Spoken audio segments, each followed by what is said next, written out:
All right, welcome in to our little roundtable. We have a pretty interesting broadcast coming up this weekend on 104.3 The Fan. We are replaying Super Bowl 32 between the Green Bay Packers and the victorious Denver Broncos, first Broncos Super Bowl in their franchise history. Today we have Troy Renck from Denver 7 Insider for The Fan, John Davis, JD, if you will. I don't know if I'm going to call you JD, but host extraordinaire for 104.3 The Fan, and James Merilatt, 104.3thefan.com, editor, lifesaver extraordinaire as well. So first off, we came into the broadcast studio, and I was wearing this guy, and I have a pretty specific story for it. And it does relate to Super Bowl 32. But first off, I wanted to get your guys' thoughts or your guys' memories on where you were for Super Bowl 32. And let's start off with Troy. I was covering the game for the Longmont Daily Times Call as a columnist. I was working that game with Patrick Saunders, was the beat writer. I covered the Broncos playoff run that year as a columnist. And so it was a thrill. Again, I didn't grow up a Broncos fan, and so I was considered to be a pessimist when they were going through their run as a columnist. But to be there on site, I mean, obviously I recognize the historical significance of it, but it was amazing to be there in San Diego at Qualcomm Stadium, and you could just sense the history and the moment building. And I mean, so many have relatives. Mostly my parents are Broncos fans. My wife's a Broncos fan. I mean, the gravitas of the moment was not lost to me. So I was lucky enough to be there at the game. James, how about you? I was sitting at home in my living room with my family, my mom and dad, my brother, his wife, their kids, buddies. We had the same group that came over for the Kansas City game, Pittsburgh game, and then the Super Bowl. Nobody else was allowed. That was the lucky group. I made the exact same meal. So I made homemade spaghetti and meatballs for every meal. And then anytime the Broncos needed a good drive, my buddy would go out and get a Coke Classic. That was like his good luck charm. He'd go get it out of the cooler that was beer and Coke Classic. So, he drank a lot of Coke Classic that day, especially once they fell behind early and they had to have a comeback. So not that I'm superstitious or anything, but that's what I was doing for Super Bowl 32. Just a little stitious, not super. Just a bit. Yeah. JD, and it's gonna stick. It's gonna stick, JD. That's all right. Yeah, I was in 8th grade. My birthday was the next day. My birthday is January 26th. So I had spent. I've been watching the Broncos since I was like 3 and 4 every game, and I'd spent my entire elementary school to middle school screaming at everybody that he's better than Joe Montana, John Elway, and everybody, all these Cowboys and 49ers stuff. I was sick of it. They had lost to Jacksonville, and then this game came. They were 14-point underdogs, and that Monday, not only was it my birthday, I was suddenly the most popular guy in school because I had been wearing Broncos gear for the previous 7 or 8 years when nobody else would. And then suddenly everybody wanted to be my best friend, and it's been Broncos gear ever since. But I couldn't believe it. I dreamt about the Super Bowl every night from when they beat Pittsburgh in the AFC Championship game to the actual day. I was literally dreaming about it every night. Because you're in 8th grade, you're not dating, you don't have a job, you can't drive. All I cared about was football and music. It was amazing. Best birthday I ever had. All right, so let me tell the story then. This was a gift from the previous Super Bowl. If you guys remember, the Packers beat the New England Patriots, I believe, right? Yeah. Yep. In that Super Bowl, and my dad had a friend who worked in Green Bay, so he sent me this. And if the Broncos weren't going to make the Super Bowl, I was going to pull for Green Bay. I was always a big Brett Favre guy. I love Brett Favre, and so when they both were in it, I painted my face orange and blue, and I wore the hat, so I was representing both teams. But in my heart, I think it was really Broncos. Especially at the Super Bowl party, I got a lot of smack talk. So that's kind of why I have the story. And now my if you can see the hole, my best friend took out his rage on the Packers with a knife. to Oh, good. to show me. Yeah, it was a little weird, but Yeah. You literally cut the we all have a significance individually, but I kind of want to get your feel on what the Super Bowl meant for the city of Denver, because I was 10. And by that point, I didn't really understand like the heartbreaks that the Broncos had gone through. So maybe you guys can shed some light on that.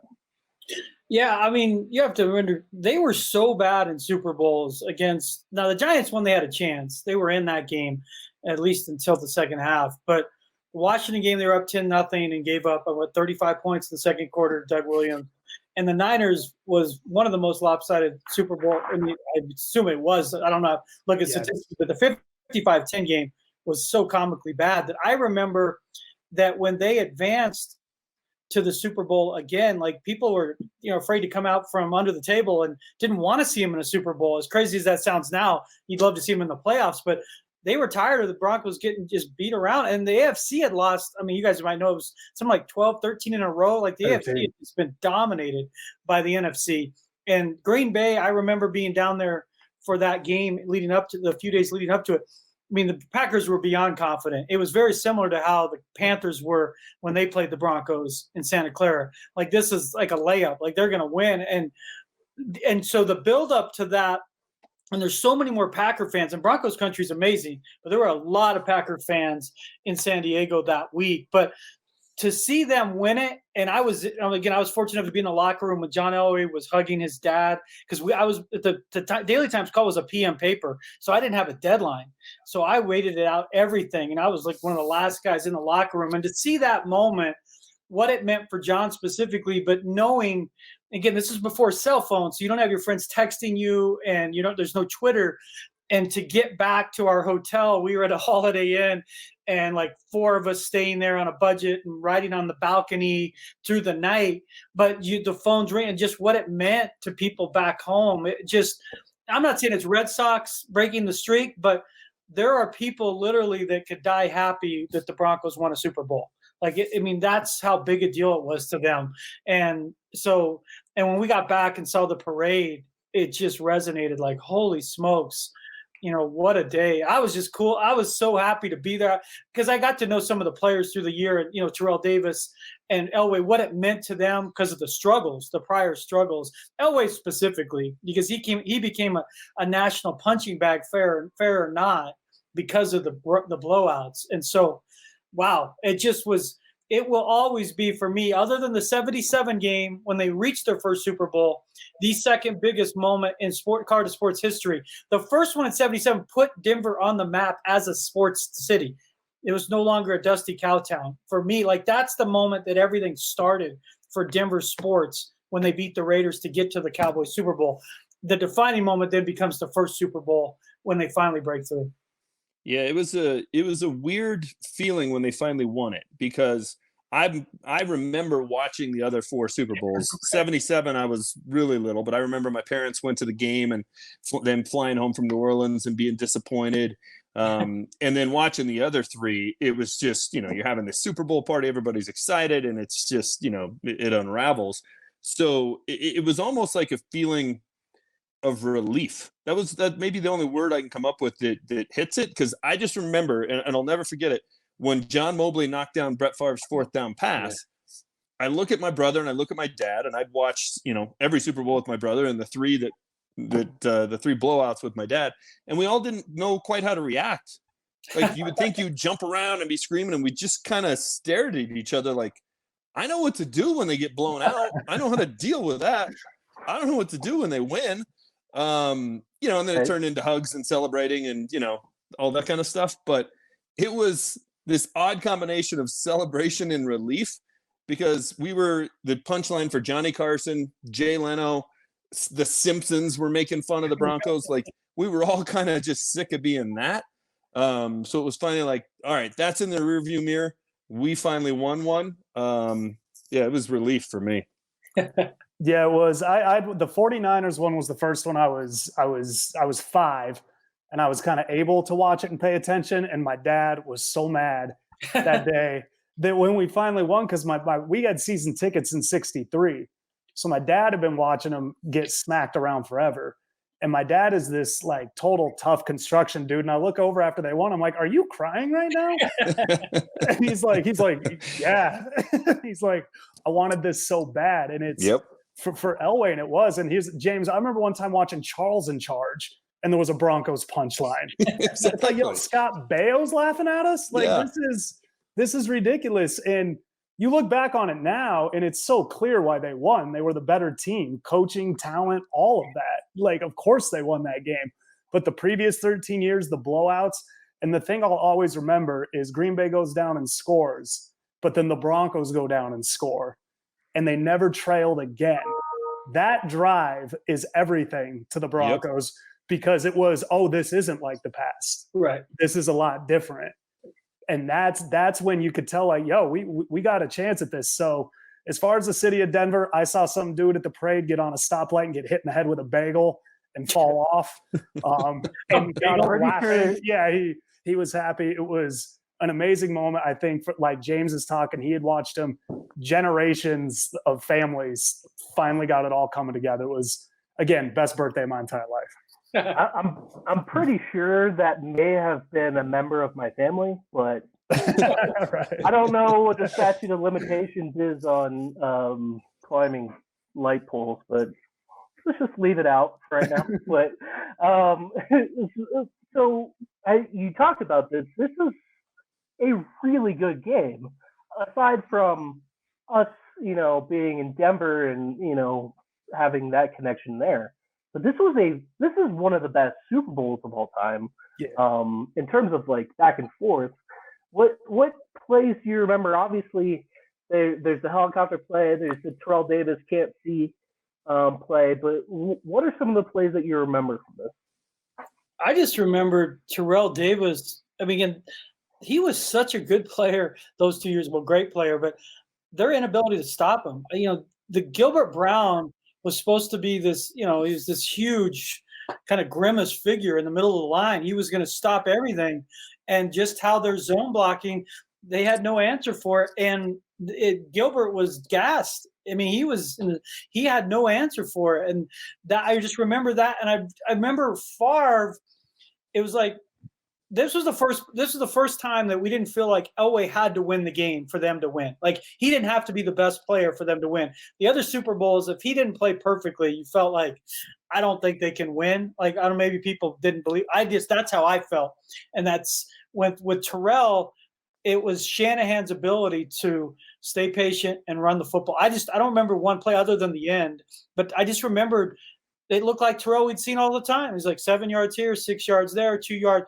He controlled the game in a way that in big games and through the playoffs, I mean, people don't sometimes appreciate. Terrell Davis was Derrick Henry before Derrick Henry. Go back and look at his runs in the playoffs. The guy was dominant, not good, dominant. And some of that gets lost. And that's why I'm so happy he got to the Hall of Fame, even though the career was shorter. He was so dominant and at his best when it matters most. So what I remember from that game is specifically Terrell Davis's ability to just kind of take the will of the Packers away defensively. My favorite play from the game was the Ed McCaffrey point at him when he blocked him play. Yeah. Because that came, if memory serves, TD had a run that went down to like the 1. Right. They got called back because of a holding penalty. They went right back that direction again and got right back down. To Troy's point, the Packers couldn't stop them. They're just like, well, we'll just run the same play and get another 10 yards. And it also showed how their running game was not just the 5 guys up front, not just Howard Griffith. It was everybody. It was Rod, it was Ed, it was Shannon. So I love that play. But then the pessimist in me, I remember they had chances to blow out the Packers. The Packers fumble a kickoff and Elway throws a pick like 1 or 2 plays later. Into the first half, Steve Atwater had an interception right in his hands in the end zone, drops it. The Packers wind up scoring. So in the past, those plays would have turned into things we'd be lamenting for years of like, oh, this play. Otherwise, they would have won. So in my mind during the game, I'm making my list of all the excuses. If Atwater gets the pick, if Elway doesn't do this, and that it was finally the year they overcame that. So it was those plays that could have been, and then for me, the Ed McCaffrey block and point at the guy. That was awesome. Yeah, for me, it was the McCaffrey. That was my top one because it was TD, the holding call, and then they just did the same play again. And when McCaffrey pointing at him, to me, that was symbolic of Green Bay didn't know who they were going against that day. That was they got in a fight with somebody that was way tougher than they thought. And at that point, the Broncos just had him. And there was nothing Green Bay was going to do. And also, John Elway scoring the touchdown on that end around, I think that gave them the lead for the first time. And he always talked about Howard Griffith was wide open. I think Elway told Howard Griffith, I didn't trust myself to make that throw, which is kind of symbolic to what James is talking about. In the past, does he overthrow, do things kind of get away from him? And that's what would have happened. I think about, Atwater causing that fumble early on in that game. Yeah. And I think Tyrone Braxton got an interception early in that game. Yeah, Chicken got a game. So it was TD was TD and McCaffrey. But what ended up happening is kind of the mainstays of the Broncos, the people that have been hearing it for years, Atwater, Elway, Tyrone, they stepped in and they made the big plays. And so and then the last thing that'll always stick out to me, and we didn't know it till afterwards, was Terrell Davis telling Mike Shanahan he couldn't see. And Mike Shanahan basically going, well, that's okay. We're not going to give you the ball anyway. Like, here's what I need you to do. And just didn't care. And last thing, to James's point, Rod Smith didn't catch a pass in that game. But he was out there blocking. And he was just as important. It was a team effort. It was just such an incredible game. How about another one that just popped to mind? How about Atwater late in the game when he knocks out himself, Hilliard, and the receiver too? I think it was Robert Brooks. Right. Just like, thanks for taking my play, James. Oh, sorry, Johnny. Sorry, Johnny. Go ahead. No, that's the one I remember because that was the one moment where you go, oh no, like, is this gonna be another collapse? Because it was pretty late in the game. It was like third, fourth quarter. Am I right? It was before the last play. Yeah, I think. Wasn't it? Yeah, and it was first of all, it's one of the hardest hits I've ever seen, just in general. And he knocked out his own player. And who's the wide receiver? He's Robert Brooks. Robert Brooks. Yeah. That one sticks out in my head. Obviously, I think the other ones, you see the helicopter play all the time on and that's one of the greatest plays in NFL history. I think it just showed the determination and tenacity that they wanted to win this thing so badly. But and that kind of goes to my next question. Let's play prognosticator a little bit. If the Broncos don't lose to Jacksonville the year before, 1996, even if they don't win a Super Bowl, what do you think that does to the team in terms of they were motivated by that. They were determined to win because they thought that they were the best team in the league that year. I think they would have won 3 straight. They were the best team in the NFL that year, I thought. I mean, I covered a lot of those seasons. And, I mean, that upset with Jacksonville, that, is a big home upset. I mean, they lost to the Colts with Peyton Manning at home and then the Ravens. But, I mean, that Jacksonville upset, for me, would rank behind the Ravens upsetting the Broncos that year with Manning. Another year we thought they were going to win the Super Bowl. I think they would have won the Super Bowl had they reached it that year. I think they would have beaten the Niners. But that team in 95, from a talent perspective, might have been their best team.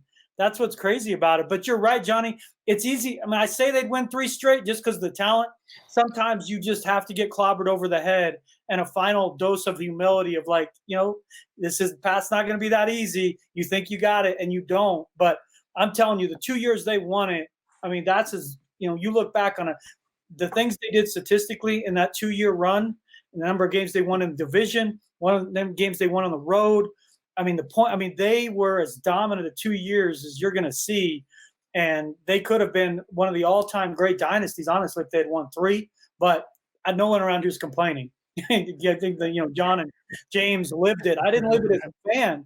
Yeah. So it was I'm a little more objective in that way about it. But I think they would have won. I don't know what John and James think, but I think they would have won it in 95. Honestly, I don't think that team had as much or more talent than the other two. Yeah, they started off like 12-1 and then took their foot off the gas because they had clinched home field advantage by December 1st. So The first 3 months of the year, they were definitely the best team in the league. I'm not sure they were in December and certainly not in January, but I always use that Jacksonville game as the example, whether I'm talking to my kids or whatever, of sometimes what you think is the worst thing in life turns out to be the best. And that day, to Broncos fans, to John Elway, Shannon Sharp saying it'll set the franchise back a decade, everybody thought it was the worst thing that could ever happen. It turned out to be the best because it galvanized them, right? They were all on the same page all off season in terms of workouts and training camp. And, they were on this mission. So, I don't know if that's why they won back-to-back titles, but when I'm trying to make my point in terms of the worst thing and the best thing, I use it. So I think it was the big motivator that kind of brought them all together the next couple of years. So I'm going to say that's why they were able to do it.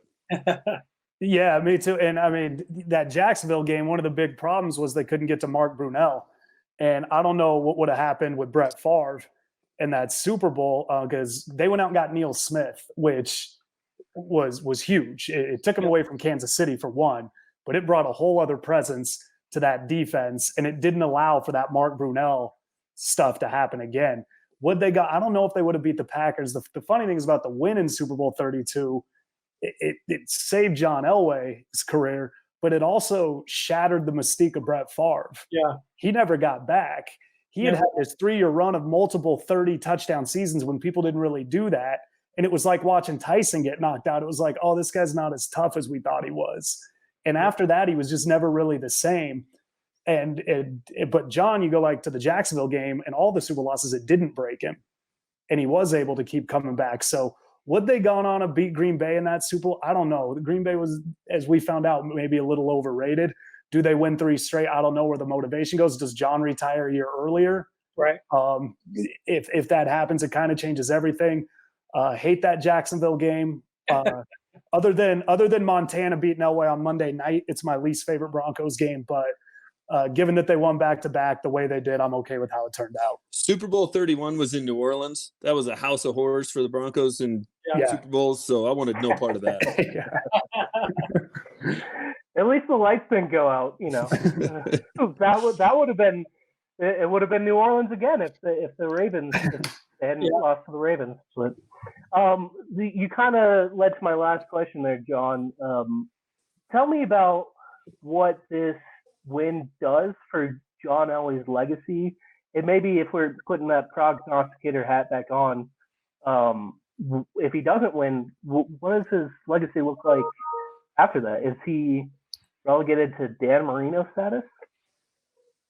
Yeah, it's unfortunate, and the way rings become a part of a legacy with quarterbacks. And yeah, I think he becomes, in some ways, Dan Marino. And when John won, and remember, it's not just that he won 2, he won his last game. He created the blueprint of how a career ends. Careers don't end that way. Michael Jordan, John Elway, how many careers end this way? We talked about this on Twitter a couple of weeks ago, but it's just guys never go out on their own terms. They usually go out hurt or playing poorly, and then we kind of forget in that, and time helps heal that. But not only did it allow him to enter the pantheon of, for me, he's in that conversation of top 5 greatest quarterbacks of all time. Depends on how you want to grade it.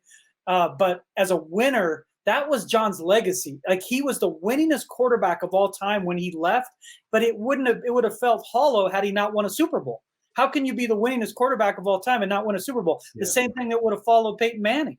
You can't be considered this great quarterback if you don't win a Super Bowl, or at least not the greatest. And John won it, and not only did he win it, he wins it back-to-back. And he played well against the Falcons. Yeah. The Packers game, he survived it, made 1 or 2 plays, but he played his ass off against the Falcons, starting with the pass to Rod Smith to begin the thing. So I just think it changed him from he's in everyone's top 10 to now he gets in that argument. Is he the greatest of all time? He's not going to win that argument, but he put himself in that conversation. Yeah, no doubt. And he, you see the list. ESPN did one, a couple of weeks ago where a bunch of their hosts gave their top 5 quarterbacks of all time, and Elway pops up on a couple of them. Dan Marino wasn't on any of those. Right. And for most of the 16 years that they were both in the league, Dan Marino was a better quarterback, especially early on. Yeah, no doubt. But the way they ended, Dan Marino lost 62-7 to Jacksonville in his last ever game in a playoff game. Right. And John Elway was MVP of Super Bowl 33. So that's what people tend to remember. And that's why Dan Marino, who was a great player, he's, kind of in that 10 to 20 category. And John Elway's in the top 5 of all time because he won 2 Super Bowls to end his career. It changed his legacy nationally immensely. It did not quite a 180, but pretty darn close. Yeah, like I said, I spent my whole elementary school people telling me John Elway sucked. People saying John Elway can't win anything, and now nobody said that since. Nobody. You grew up here, right? Right. Okay, so what elementary school did you go to that wasn't cold? Dude, people were sour on the Broncos. I mean, Broncos country was big, but elementary school too. These kids watch Emmitt Smith, and they sound like that guy because kids are stupid. But what happened was kids root for the winner. They do. They're a bunch of bandwagoners. I can't stand it. But now you look back at it. John Elway's in everybody's top 5, and he should be. He went to the Super Bowl essentially he went 5 times in 16 years. When he retired, he had started the most Super Bowls. Brady's obviously gone on to pass that, but John's still second most.